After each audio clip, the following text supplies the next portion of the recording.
Hello everybody, my name is Hua. Today I read Marin's Wish. The last atom was packed in the wagon. Everyone in Marin's family was ready to live. That is, except for Marin.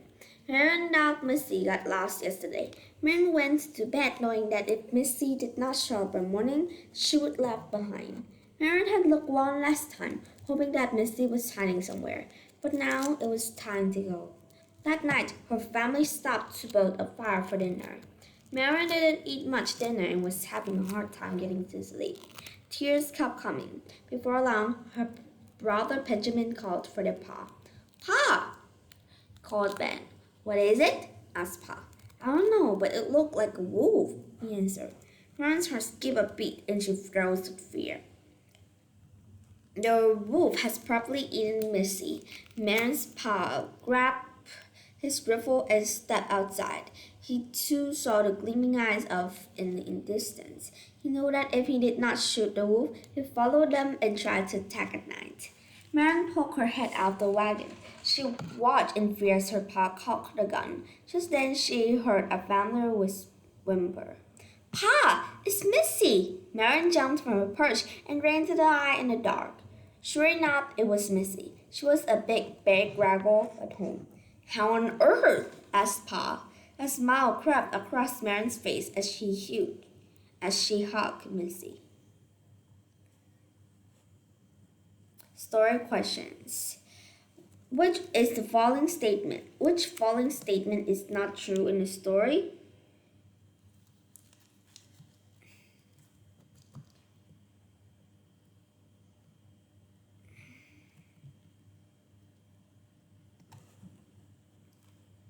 B. Benjamin hoped that Missy would be shot. Which of the following words could be used to describe Marin?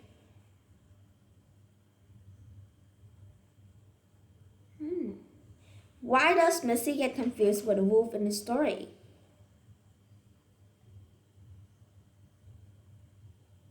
They both have glowing eyes at night.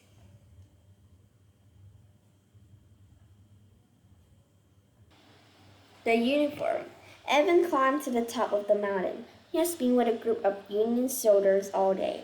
It was his job to get the water and supplies to the soldiers. Evan was young, but he was proud to serve with these men. General Armstead praised his effort. Evan couldn't wait to wear the uniform one day. Just then, a messenger rode into camp. The messenger brought word that Confederate soldiers were spotted heading their way. General Armstead signaled the troops to assume their places. It was a hot and sticky day. Evan filled up the water buckets and had them ready. Before long, shots rang out, and the battle has begun. Evan ran to his place behind the cabin, but it was too late. A stray bullet landed in his leg. Evan shouted out in pain, and a shoulder dragged him inside the cabin. A doctor on hand took one look and determined the staple could be pulled easily from his leg. Evan gritted his teeth in pain. Gunfire soon came to a stop outside. The battle was over for the day. General Armstead came in cabin and saw Evan sitting with a bandage leg. What happened? Asked the general. I got a shot, replied Evan sheepishly. Well, you better put this on to make it official, said the general as he took off his hat and put it on Evan. Evan smiled through the pain as he touched the piece of the uniform sitting on his head. Refuge from the storm. Jason had set out on horseback early in the morning. He was intent on finding food for his family. His family was new to the area, having just arrived from Boston. They had a land claim and were beginning their own homestead. It has been a long trip, and the family was exhausted and hungry. Jason knew that the only other large animal would bring great satisfaction and relief to his family. Jason climbed off his horse and crept over the side of the hill. He gazed down the hillside, looking for a larger game. He did not see game, but what he saw was a huge dark cloud. Jason realized he'd better take shelter quickly. He led his horse to a nearby cave just as the rain came crashing down. Jason crouched down, waiting for the rain to stop. He worried that he would not have time to catch some food before he had to head back. He was promised to be back before dark. Suddenly, he found himself impatient and angry. Why couldn't the rain stop? A cold breeze of wind went down his neck. Jason heard a noise over his shoulder. He slowly turned to see a large animal staring at him. It was a deer. The deer has gone for shelter too. Jason wasted no time killing the deer and readying it for the trip home. This is just too good to be true, thought Jason. At that moment, he didn't mind how long the rainstorm lasted. Shots heard around the world. Nathan has been riding his bike outside with friends. It's been a typical day in his life. But he felt unsettled and didn't know why.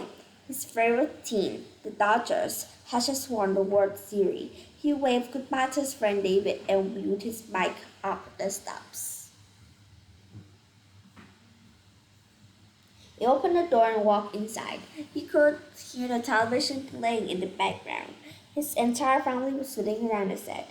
He thought it was strange that his dad was home from work so early. Hey, what's up? Oh, Nathan, sit down. Something terrible has happened, replied his mother. Nathan got a lump in his throat and sat down. What could have happened? Just then, the announcer on the television made a stunning announcement. We have just received word that President John F. Kennedy has been shot and killed in Dallas, Texas. More information after these commercials. President Kennedy shot? Asked Nathan in a stunned voice. Yes, just about an hour ago, answered Dad. Nathan loved President Kennedy. He's been excited to have someone so young in the White House. Nathan realized what this would mean.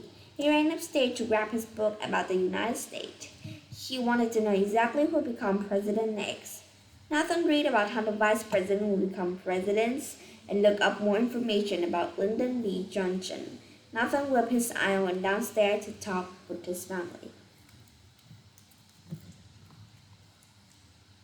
Story question. Which statement from the story shows the year in which the story takes place?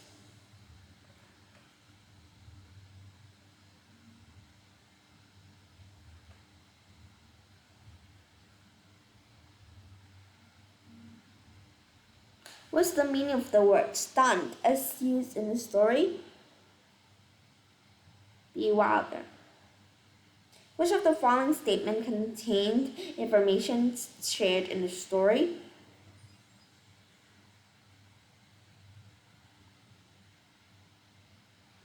Lyndon B. Johnson was the vice president when Kennedy got shot. Blast off! Seth adjusted the strap of his homemade astronaut suit and climbed up the stairs to the treehouse.